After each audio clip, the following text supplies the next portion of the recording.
Wonderful. Well, thank you all so much for joining us for a look at Elizabethan England. With the recent death of Queen Elizabeth II, a second Elizabethan age of English history has come to an end. So today we're going to look into the past and recall the first Queen Elizabeth, who reigned from 1558 to 1603.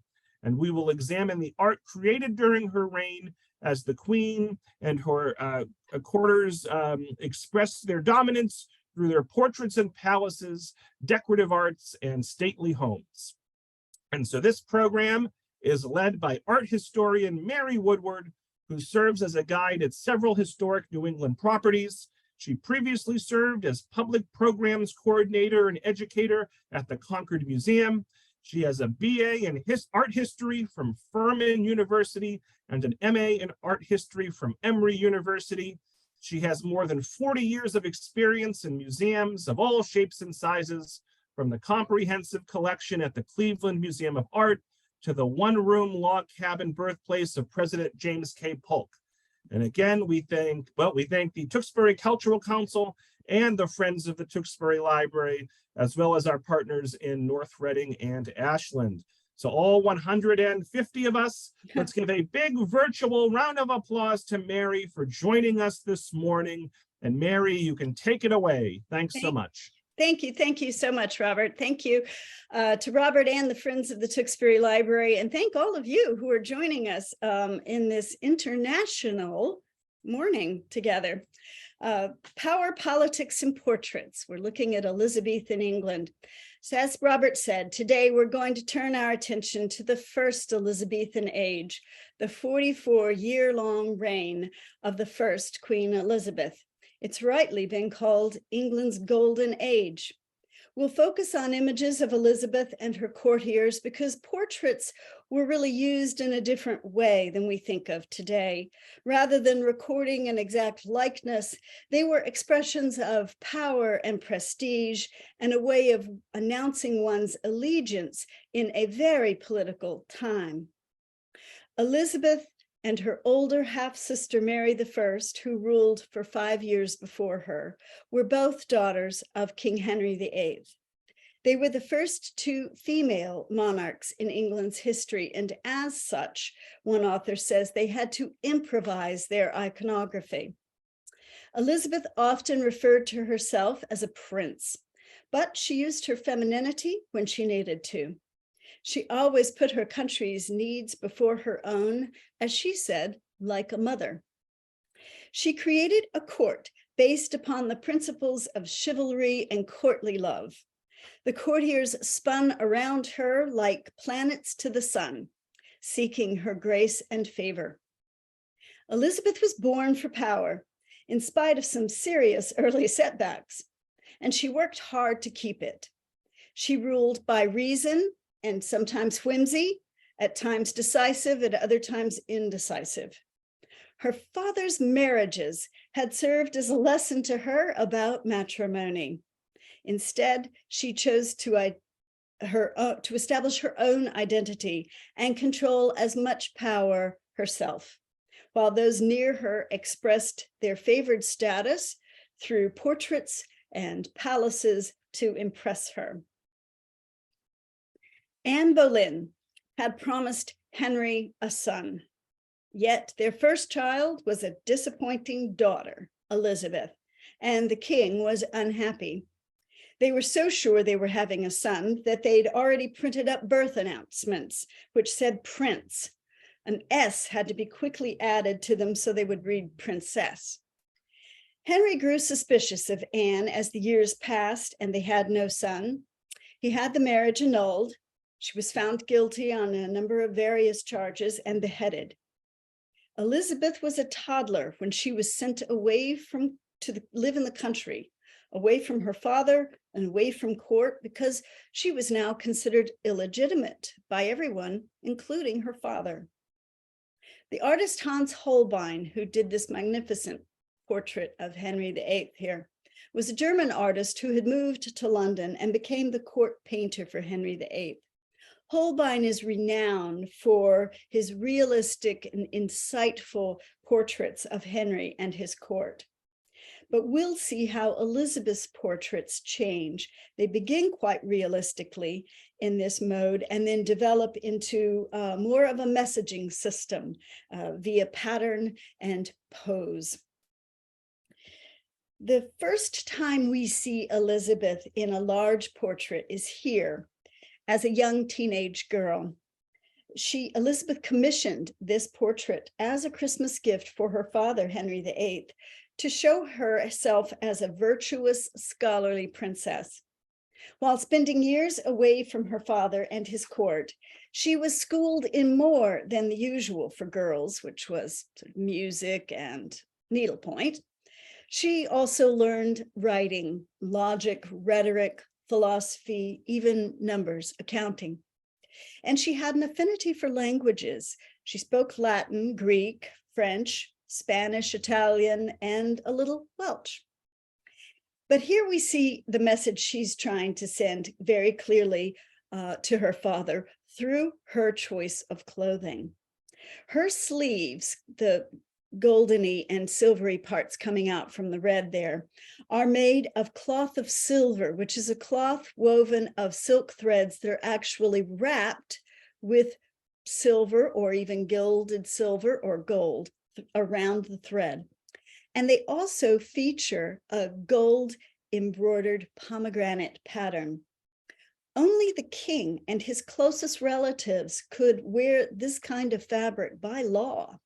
So she's reiterating her place in the line of succession. Today, instead of cloth of gold, you may be familiar with lamé, which are those threads that are covered with, fake gold, similar. Henry's male heir, the young Edward VI, ruled right after his father's death, and he ruled from age 9 to 15 before dying himself. And there we see him in a charming Hans Holbein portrait. Then Mary I, Henry's daughter with Catherine of Aragon, and his eldest child, also ruled for just 5 years after Edward died, and she herself died childless. So Elizabeth is crowned queen in 1558 at the age of 25, and she rules until she's 69. So let's look at this, known as the coronation portrait.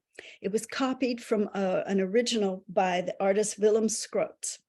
He was a Flemish artist who had followed Hans Holbein as court painter, but we're losing the realism of Hans Holbein, aren't we? Scrots was more of a mannerist painter. He was more interested in symbol, in shape, in two-dimensional patterning.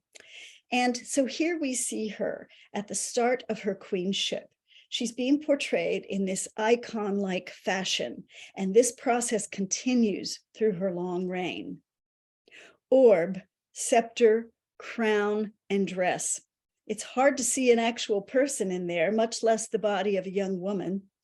This was the start of Elizabeth's official portraits as Queen of England, meant to portray her as completely capable of the job, regardless of her sex. Her new portrait was meant to show everyone that she was indeed the natural heir to her father, Henry VIII, and that she was competent to do the job. The vast majority of Elizabeth's new subjects believed that women were naturally inferior to men in every respect. They apparently had neither the intelligence nor the strength of character to make their own way in the world. Well, she saw herself as the exception to that. She declared early on, "I will have but one mistress here and no master," explaining her decision to never marry. Now, among the men lining up to try to change her mind and marry Elizabeth was Ivan the Terrible, the Tsar of Russia. He sent her hundreds of ermine pelts, which were long associated with royalty, and perhaps it was some of those that were used to line this beautiful cloak that she's wearing here. So even though Elizabeth's on the throne, not everyone was thrilled to have another queen. Right after Queen Mary, she was kind of disastrous. And so now we've got another queen, Elizabeth. In early 1558, John Knox, the Scottish religious reformer, had published his treatise called The First Blast of the Trumpet Against the Monstrous Regiment of Women. And he gave his reasons why women shouldn't be leaders. A, it was repugnant to nature. B, it was against God's wishes. And C, it was the subversion of good order in all equity and justice. Well, after Elizabeth became queen later that year, Knox tried to apologize, saying he meant only Catholic women, like her sister Mary her half-sister Mary I, shouldn't be rulers, but she banned him for life from England anyway.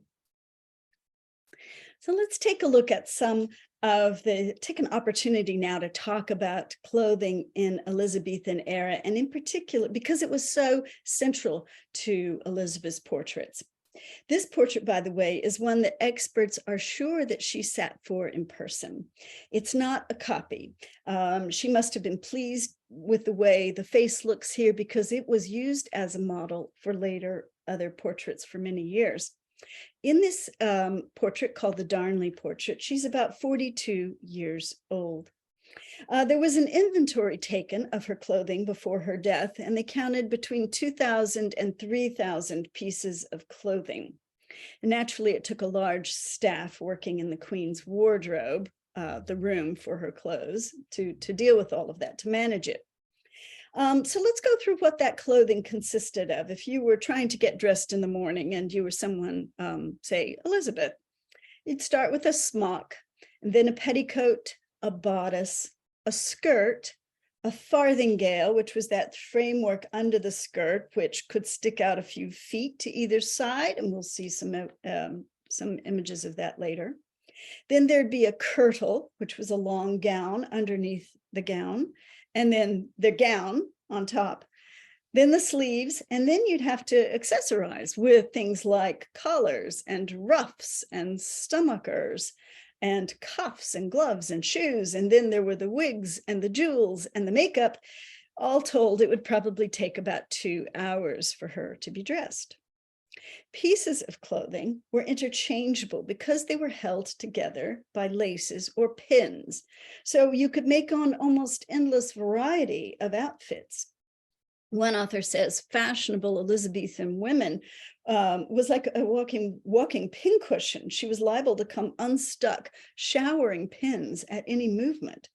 And another reports that the Queen's wardrobe staff had ordered these pins by the thousands. There's an order in 1565 for 19,000 small head pins that they thought they would cover about 6 months worth of use.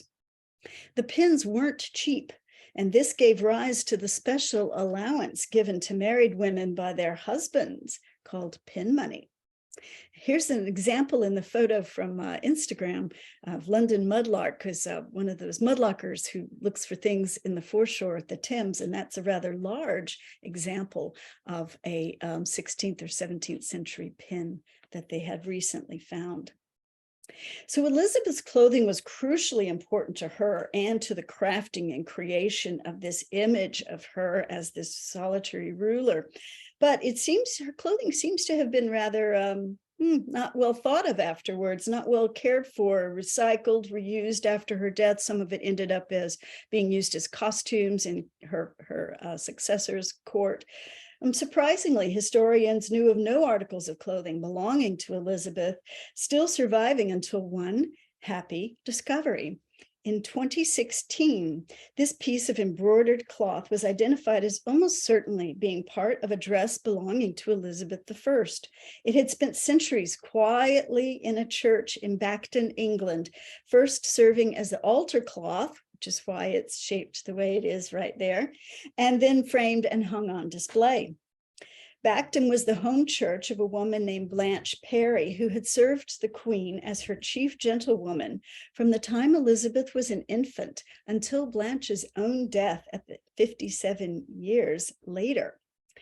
Blanche never married. She was devoted to Elizabeth, and Elizabeth was apparently devoted to her. It's thought that this dress fabric was given to the church in memory of Blanche by Elizabeth.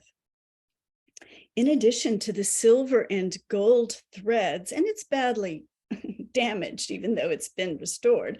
The red threads had been dyed with cochineal from Mexico and the blue with indigo from India.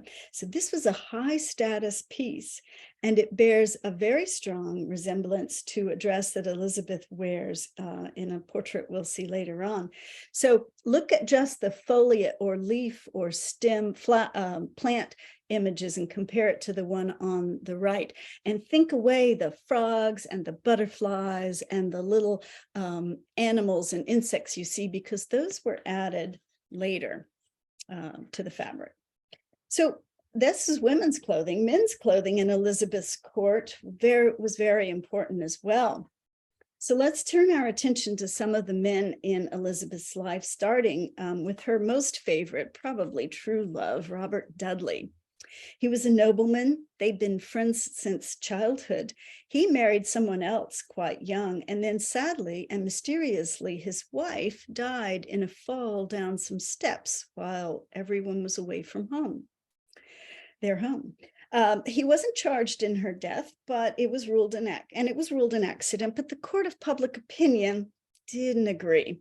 And it made it impossible, certainly, even if he had talked her into marrying, it made it impossible for her to marry Dudley. But they remained very close the rest of his life, very, very close. She installed him in an apartment next to hers for years.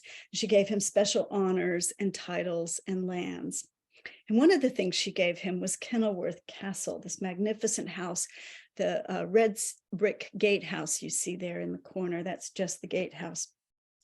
And it was there in 1575 that Dudley, who was known as the Earl of Leicester, among other titles she gave him, he hosted an 18-day party on her behalf, full of feasts and pageants and hunting and dancing, all her favorite things. Dudley really set the standard for entertaining the Queen and for royal gift giving. There would be one gift to her upon her arrival, and then another gift on her departure. He was the epitome of the dashing royal champion. And even though he's not wearing it here, he was, in fact, her knight in shining armor. But let's look closely at what he is wearing, because it was important for him as well to look every bit the part. Clothes make the man, right? Well, Mark Twain said that, but it could just as easily have been Elizabeth's contemporary William Shakespeare, right? This pointed chest piece that he's wearing in front of him is the peas cod. It's a padded, shaped front garment, and it's seen both in clothing that you see there, and because it was so darn fashionable, it got recreated in armor as well. So let's look at Sir Anthony over there on the right, left rather. Sir Anthony, like a pea in a pea pod shape, the peas cod was stuffed inside with light filling called bombast. It would weigh 4 to 6 pounds. And the legs were left to show. It was cut up high. The legs were left to show because, the more athletic and shapely, the better. Sir Anthony is seen here within a jousting tent. So he's either in the process of putting on his armor or taking off his armor. But look at and that includes he's already wearing the peas cod shaped breastplate. Look how dapper and confident he is, such swagger. Soon the word bombast was used figuratively to describe the kind of fluffy, pretentious words that someone like Sir Anthony would be saying to the Queen. And then it wasn't too far to become an adjective, bombastic. But it's probably the codpiece, let's just say it. That is the most famous or infamous element of men's clothing during this time. And who better to demonstrate that than Elizabeth's father? And here he is in a larger full-scale portrait by Hans Holbein. I've just edited it, but in the real portrait, all of him is on display. The codpiece started as a necessary piece of fabric where the legs of pants would join, and then became outsized and padded. Naturally, it was meant to suggest a certain power and majesty. But it was also really a useful article of clothing, according to historian Lucy Worsley. And if you watch her, she's a stitch. It was roomy enough, she said, for men to keep surprising things in there, coins, keys, even jewels. And she says this leads to the expression, a man's crown jewels. Now, Parliament and Elizabeth's court counselors continued to try to find Elizabeth a suitable husband until she was almost in her 50s. But she had already decided on a radically different path for herself. Marriage would mean sharing power, and she was not inclined to do that. The Pelican portrait here by the artist Nicholas Hilliard, and we'll see more works by Hilliard. He was famous for being a miniaturist, making these beautiful, sometimes watercolor on vellum, teeny little pocket portraits that you literally would carry in a pocket or as a brooch or something. But he also painted full-scale works, and they're magnificent. This is called the Pelican portrait. In the 1570s, in her 40s, the iconography begins to tell the message that she will never marry and produce an heir, but is instead married to the state. She is the Virgin Queen. Looking beyond the pearls and the jewels of her outfit here for a moment, there is the pelican. It's the symbol of Christian iconography. The pelican was said to pluck its breast to feed its young with its own blood. And that's emblematic of her own self-sacrifice for her subjects. Now, we're going to focus on the next one. Looking at her sleeves, they are depicted as being made in a particularly fashionable cloth at the time called black work embroidery.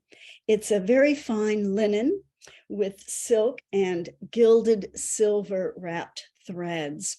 And there's the Tudor rose. You see it in this example that belongs to the Met at the bottom, but you can also see it in the cutout detail of her sleeve.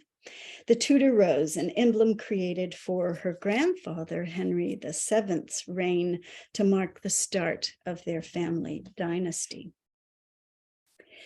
The next portrait we're going to look at comes a few years later, and it's called the Sieve portrait.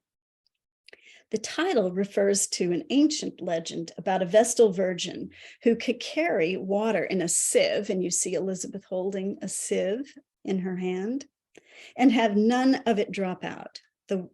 And so that's an allusion to Elizabeth, the Virgin Queen. And here was a celebration of her virginity, but specifically it's her ability and determination to rule England alone. She was wedded to England alone. She's 50 years old here.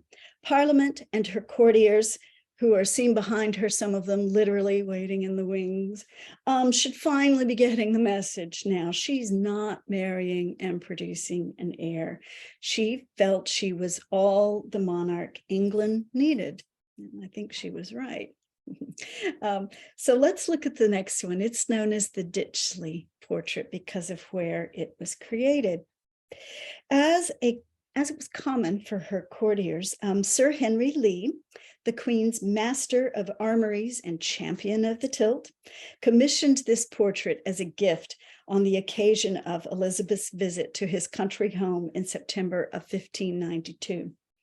It's an image of supreme power. She's commanding her people, her country, even nature, as it would seem, because she's got the dark, stormy bit behind her and in front of her, blue skies. She is all style and silhouette here, isn't she? There's the farthingale that you see holding her skirt out so broadly to either side. When she visited, Henry staged outdoor entertainments, including plays, tilts in the tilt yard with armors, of course, horseback, and tableau, beautiful dramatic presentations. He also had a banqueting house in the woods built with a turf and flower roof. The inscription on the painting, and there are a number of them, there's a sonnet, there are a couple of inscriptions around on the sides of the paintings, but one of them suggests that maybe Sir Henry had done something he needed to ask forgiveness for, because it says, "She can, but does not take revenge." Her feet are firmly planted in England, and they're actually firmly planted on his piece of property. As you can see the detail there on the map. By the way, she says she wasn't very much a fan. I mean, it said that she wasn't a fan of the way her face was portrayed here, probably a bit too realistic.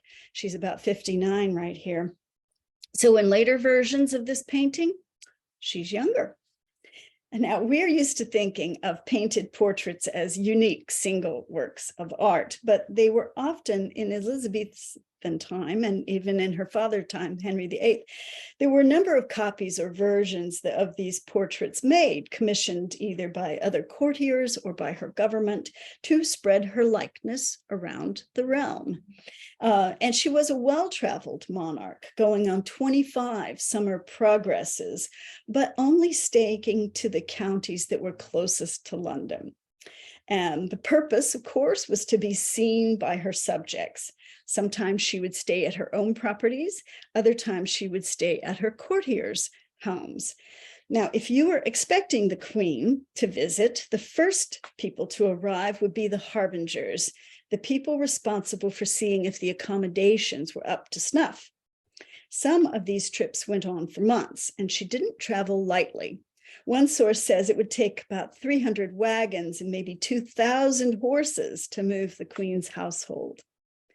And I'm not going to say that she was picky, but if the local ale wasn't up to her liking, a London brewer would accompany the entourage and set up a local brewery.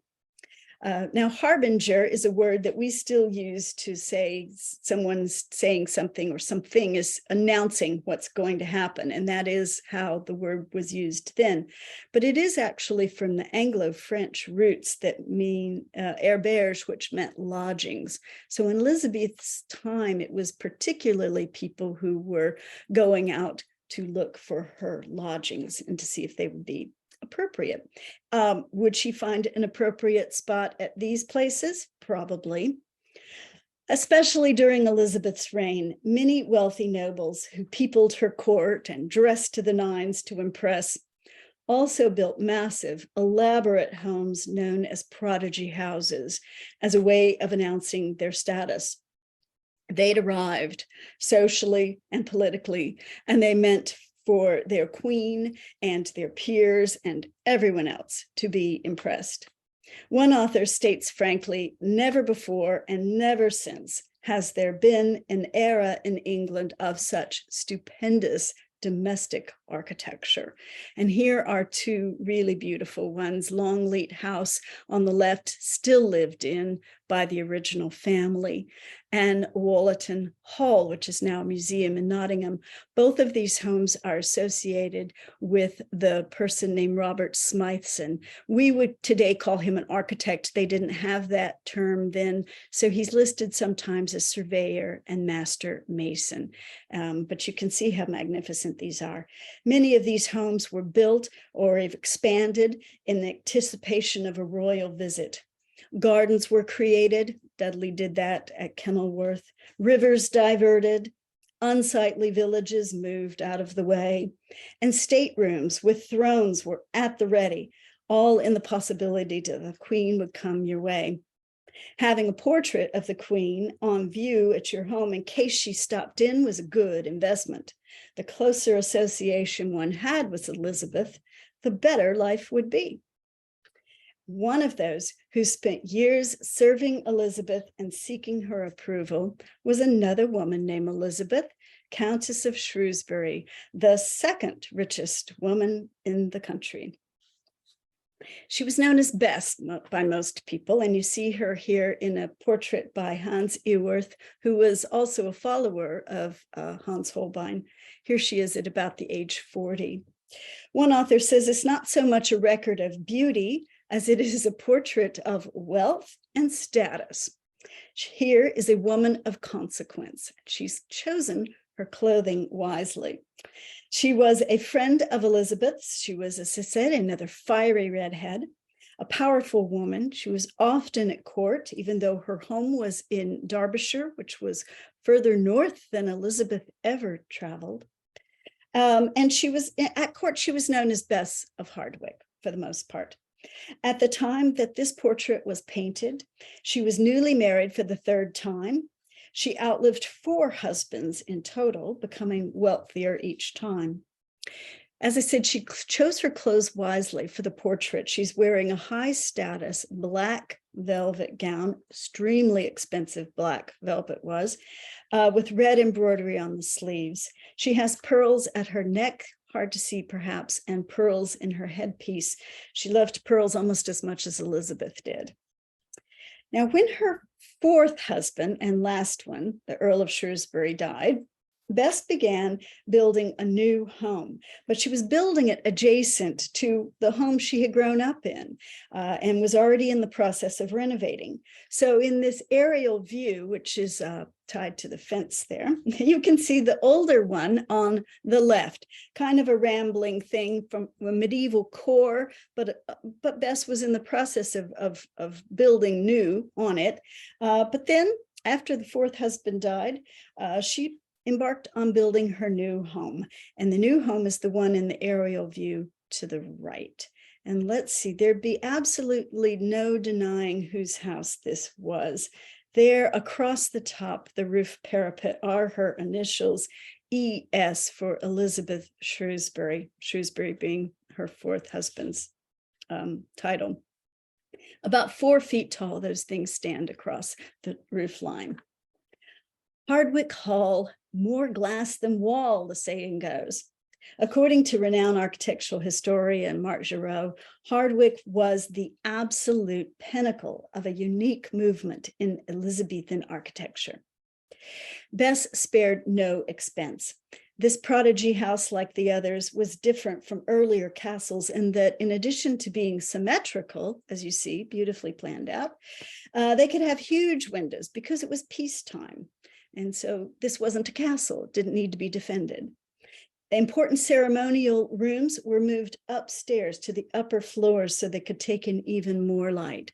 And then the scale, oh my Lord, I left the person in the picture down there at the bottom in the red jacket so you could get a sense. It just gets bigger and bigger as it gets taller, doesn't it? Yeah. The houses were huge. One of the developments that took hold and blossomed during Elizabeth's time was the creation of the Long Gallery, which provided a place to walk inside in inclement weather while admiring the tapestries and the portraits, and of course, engaging in some good gossip. Now, at the red arrow on the left, you'll see a later portrait of Bess, and those are long ropes of pearls that she's wearing around her neck as you start down and make your progress down the Long Gallery. Bess was known for having a good head for finance and for getting a bargain when she wanted. She bought a set of tapestries off of another courtier who'd gone broke, but even then she managed to bargain a lower price because she had to have his coat of arms covered with her own. Tapestries were, in fact, the most important, most expensive, rather, form of art at the time because of the hours of labor it took to create them. And at Hardwick, we have one of the largest collections of tapestries in any private home in Europe. And there, where the black arrow is, at the end of about 160 or so odd feet of corridor or gallery, is the portrait that Bess commissioned of her friend Queen Elizabeth. This is the Hardwick portrait, also attributed to the workshop of Nicholas Hilliard.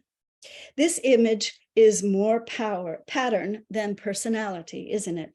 And Elizabeth was preferring this as she continued to carefully manage her representation in the 4th decade of her reign. Nicholas Hilliard, the artist, as I said earlier, was famous for his miniatures, but this full-size work has all the delicacy and detail of a miniature. Bess of Hardwick was an excellent needlewoman, and she often made the gifts that she gave Elizabeth. So it's not surprising that there are many pieces of needlework featured in this painting, like the cushions, the gloves, but also the skirt. Look at that beautiful fabric on the skirt. It's a fanciful jumble of flowers, which we would expect, and then some crazy sea creatures. It's fabulous. Now, for most of Elizabeth's, for almost the entirety of Elizabeth's reign, rather, she had to deal with the ramifications of her father's change of religion for England from Catholic to Protestant. The Catholics in England and Europe still considered Elizabeth a usurper, a bastard, and not the rightful Queen of England. In fact, even the Pope told people that if anyone were to remove Elizabeth and commit a sin doing that, their sin would be forgiven. And the biggest challenge came from a cousin with a very good claim to the throne, and that's Mary, Queen of Scots, that you see there. Now, our time together doesn't allow for a lengthy talk about these two, so I'll try to get it in bullet points for you as we look at that portrait. Mary tried to get Elizabeth to name her as her heir. That seemed reasonable, but Mary was Catholic, and Elizabeth was not inclined to do that. Elizabeth never agreed to meet her in person. Mary left Scotland and sought protection at her cousin's court in England, which proved to be a disastrous choice because Elizabeth and her counselors were quite suspicious of Mary, Queen of Scots. And so Elizabeth put her under house arrest for 19 years. Eventually, Mary was caught and incriminated in a plot against Elizabeth. Elizabeth was said that she didn't want to execute. She didn't want to issue an execution order for a woman she called her sister queen. She just preferred it would happen privately, like maybe someone would poison her. But her closest advisors insisted that she make a public thing of it, sign a death warrant. And so just over 400 and some odd years ago, just last week, we could have celebrated February 8th, 1587, Mary, Queen of Scots, was beheaded in 2 strokes. But in this portrait, she's been a prisoner, if you will, under house arrest for nearly 10 years. She's chosen the way to have herself depicted here rather carefully because she's holding in her hand her rosary. So this is her Catholicism clearly on display. And her rosary bears the motto, "Trouble on all sides." Yes, she was. She's looking pretty defiant, sort of haughty, a bit confident that her supporters are going to help her win the throne, but that did not happen, as we know. Mary's death, though, wasn't the end of the religious conflict, and it led to military action, which came to a head the following year. One of the most important battles in English history occurred during Elizabeth's reign, and we have a victorious portrait to mark the moment. It's 1588, and the Spanish Armada, a fleet of ships, have come towards England to invade and depose Queen Elizabeth. The smaller, vastly outnumbered English ships were streamlined with better sails. They had better firepower. You can see the English ships on this map coming in from the left, and the Spanish ships in their very typical crescent array there. This is a battle taking place off of the Isle of Wight in the English Channel. Now, on land, Elizabeth and the country and the soldiers waited nervously to find out what was happening out at sea. And I know I'm not alone in wishing that there existed a portrait of Elizabeth in the moment that she chose to go and speak to her soldiers. She wore armor over her bodice and gave an inspiring speech that was written down and printed at the time, right after she said it, indicating that everyone knew that it was a pivotal moment, not just in her reign, but in England's history. And she said, "I know I have the body of a weak and feeble woman, but I have the heart and stomach of a king, and of a king of England too." Well, between England's naval tactics and storms, the Spanish cut their anchors and drifted away rather harmlessly, what was left of the Spanish Armada. They actually ended up drifting and sailing, limping along all the way around the coast of England and Scotland, and finally making its way, a long and losing voyage, back to Spain. So here is the victorious Queen. This is one of 3 versions of what's known as the Armada portrait.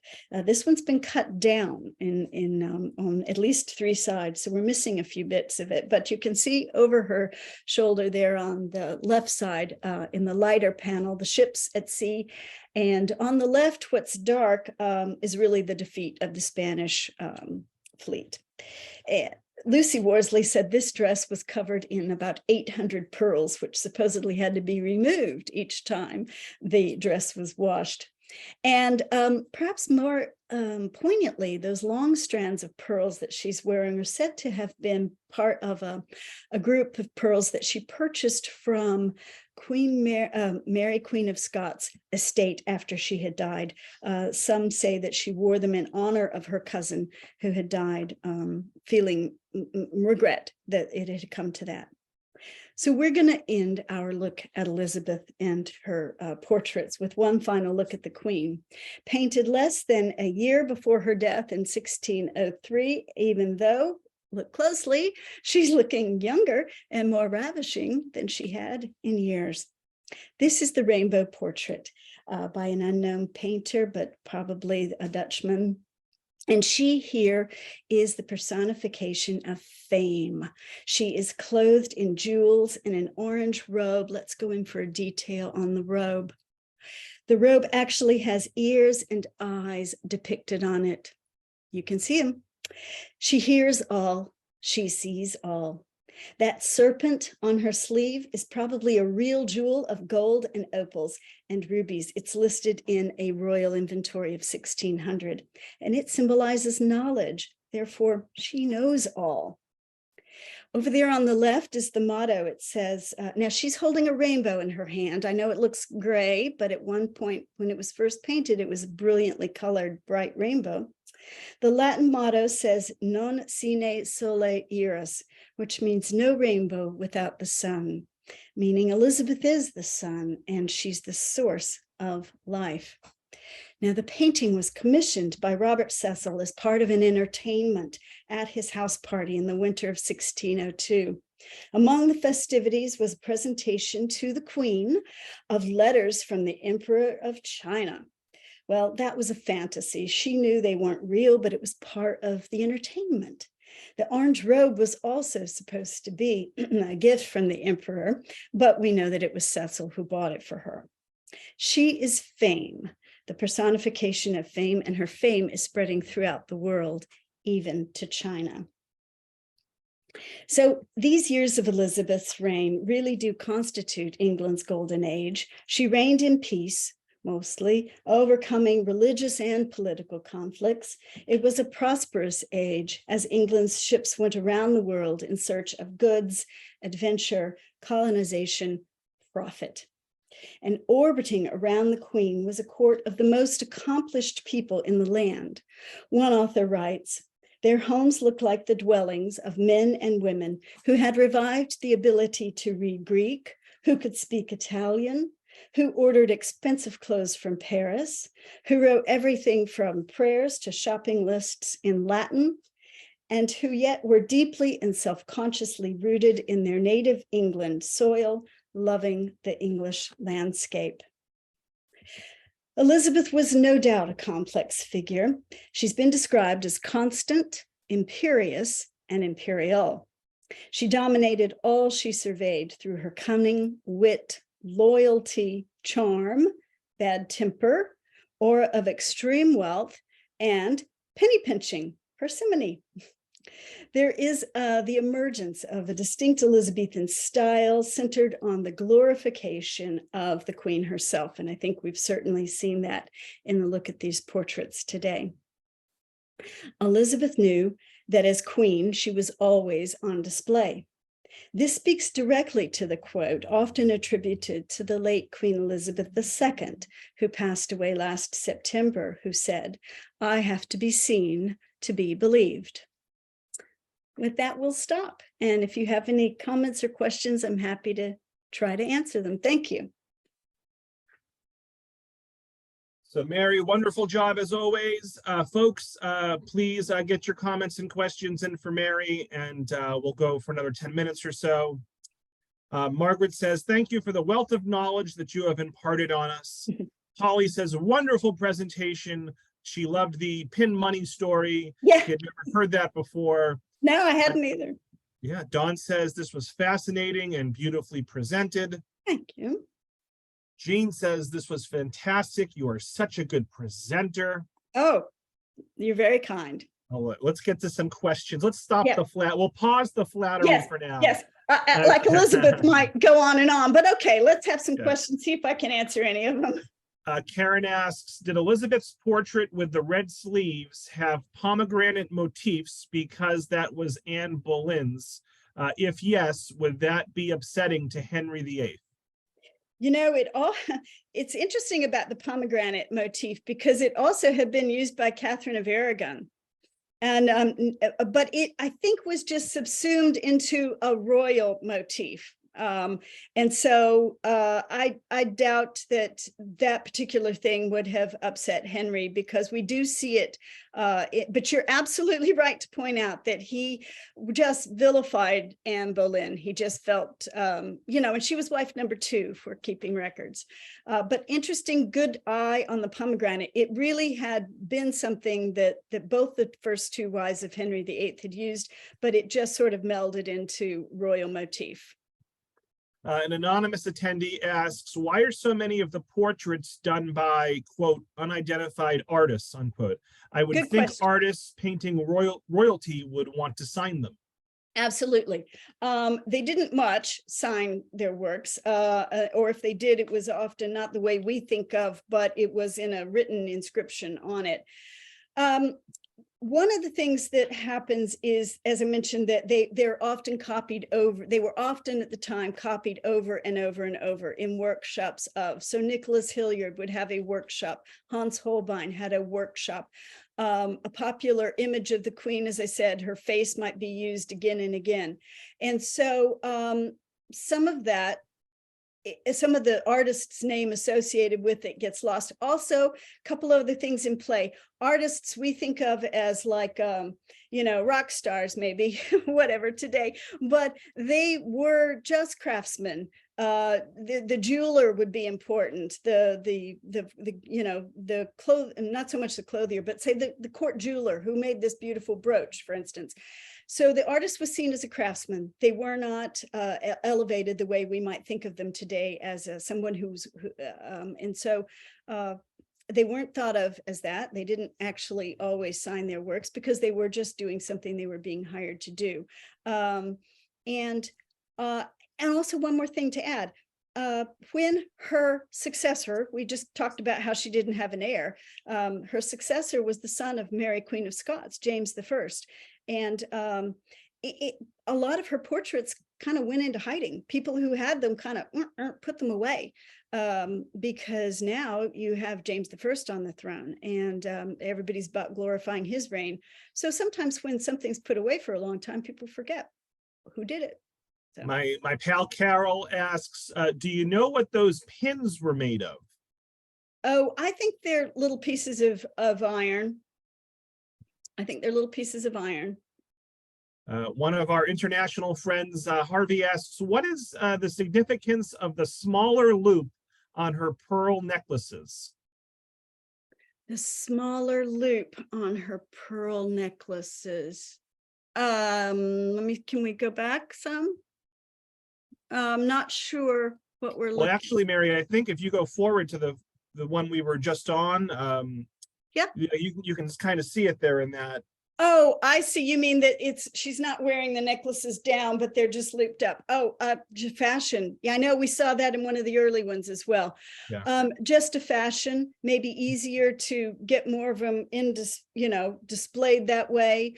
They're often caught up in knots sometimes so that they're not hanging down so long.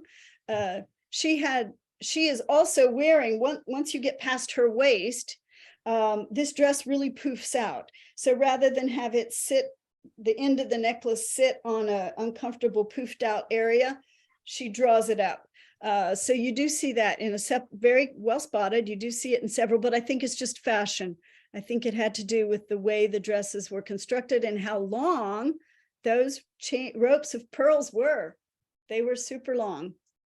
Raina asks, what is the significance of the eye and ears embroidered on some of the clothing?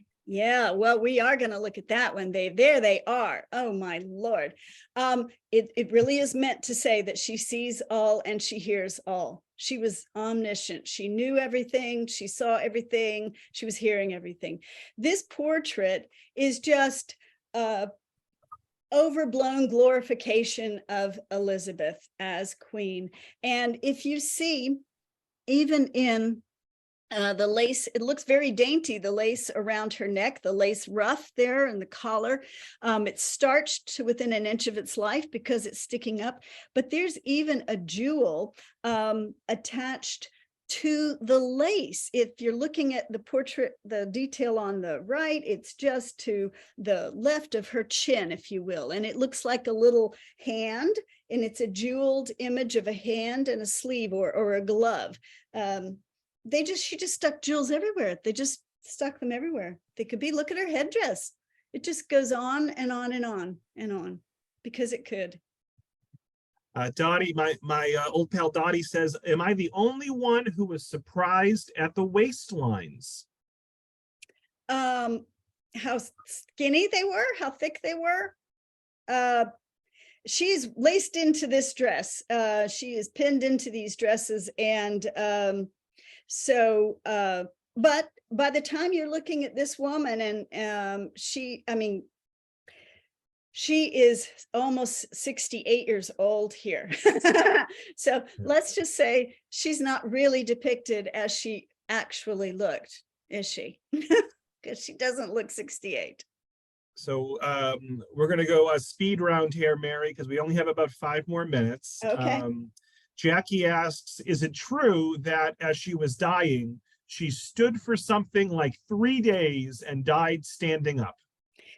There are reports that she was afraid to lie down because she was afraid she would never get up again.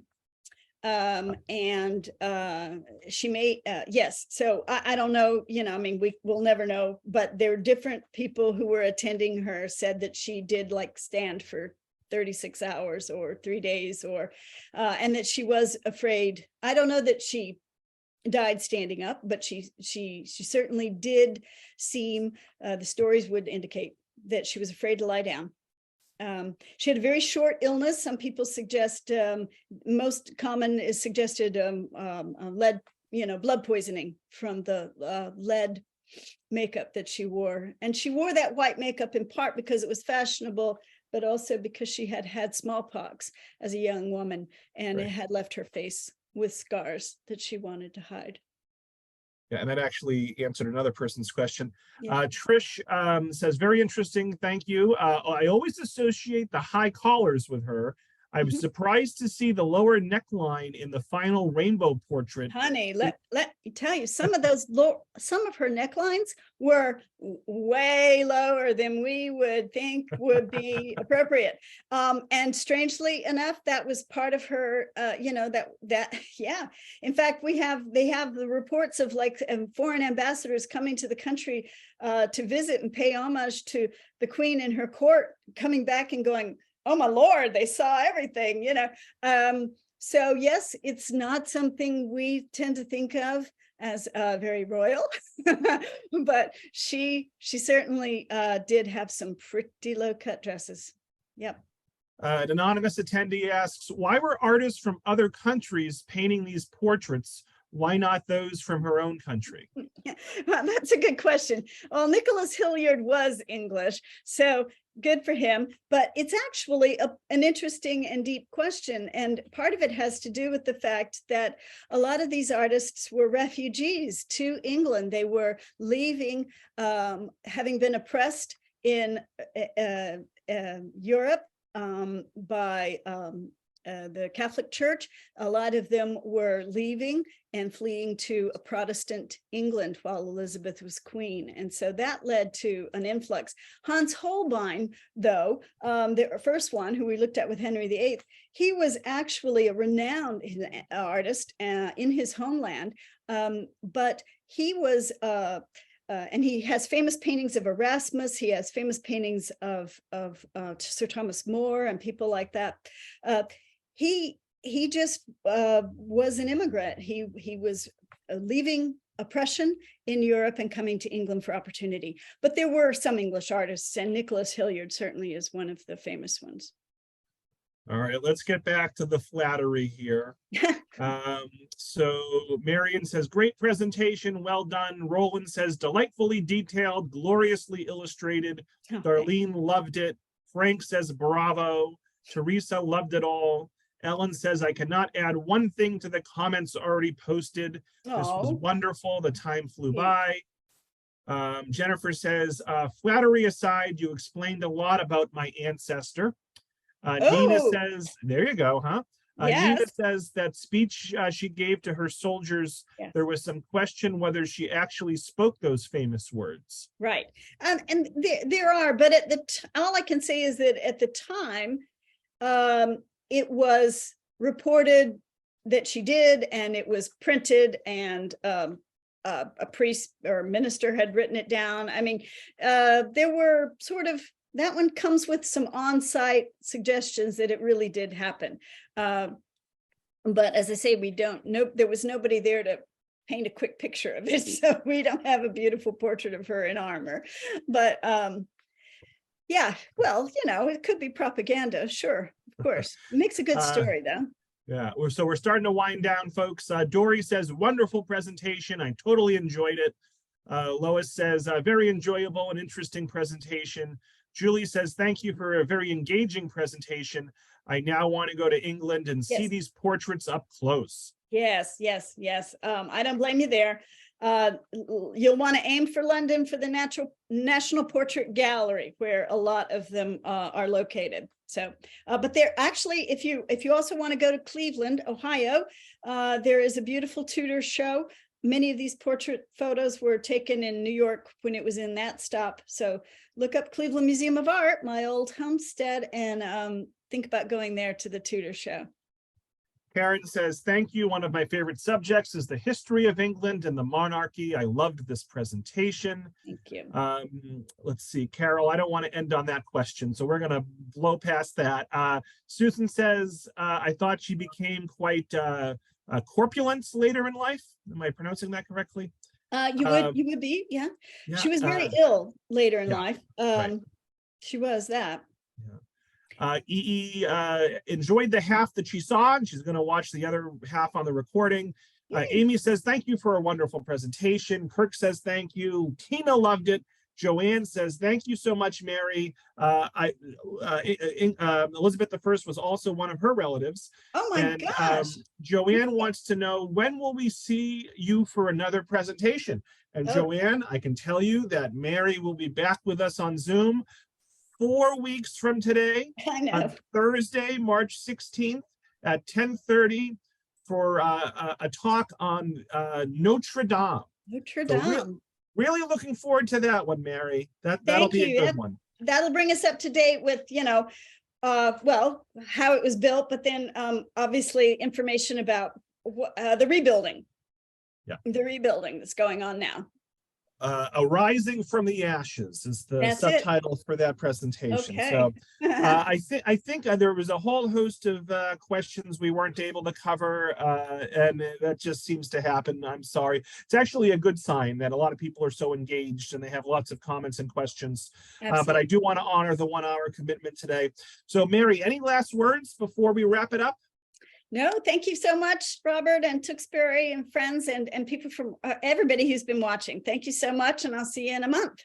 Yeah, we had Ecuador, we had England, we had Montreal, so we were all over the place today. So thank you, everyone. Those watching live, look for the email later today with the feedback survey, the recording, and information about all the other upcoming virtual programs for art history, including the Notre Dame one that I referenced just now.